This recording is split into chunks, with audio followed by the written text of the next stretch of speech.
आशा का प्यासा। घोड़े वाला अब बड़ा चिंतित हुआ।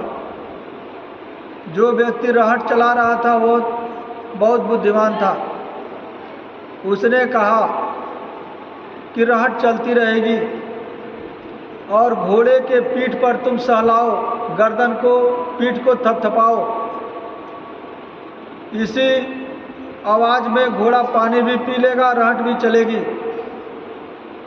इसी तरह से प्रेमी भाई बहनों, इस दुनिया के झंझावातों से, दुनिया के उलझनों से, दुनिया के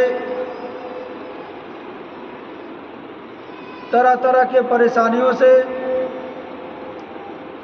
आप सोचेंगे कि ये परेशानी खत्म हो जाए तब भजन करेंगे। नहीं,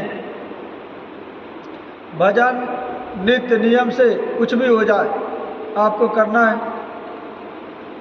एक व्यक्ति, एक साधु था।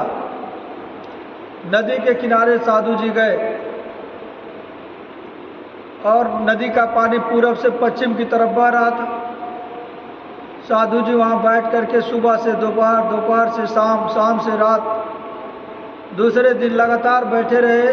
लोग उनसे पूछे कि आखिर आप यहाँ क्यों बैठे हैं, नदी क्यों नहीं पार करते, नाव आ रही है घाट पे, आप बैठ क्यों नहीं रहे। तो उन महात्मा जी ने कहा कि मैं नदी के बहने का इंतजार कर रहा हूँ। नदी बह करके पूरा पानी जब उधर चला जाएगा तब मैं नदी को पार कर लूँगा। तो लोग कहने लगे कि अरे महात्मा जी, ये नदी का बहना कभी कम नहीं होगा, आपको पार होना हो तो नाव पर बैठिए और पार हो जाइए।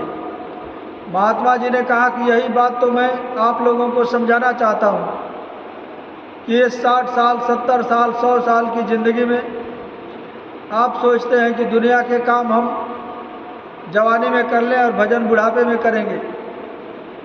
इंतज़ार करते रहते हैं कि बुढ़ापा कब आएगा। जो भी आपको करना है जवानी में ही करना है। बाल बच्चे जवानी में पैदा करने, धन दौलत पैसा रुपया जवानी में ही कमाना है और भजन को भी जवानी में ही हमको करना है। प्रेमी भाई बहनों, महात्मा समझाते हैं कर ले निज काज जवानी में, इस 2 दिन की जिंदगानी में मेहमान जवानी आई है, फिर लौट कभी नहीं आएगी।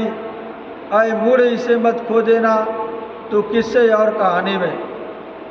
तो प्रेमी भाई बहनों, हमको और आपको यह सच्चा सरल रास्ता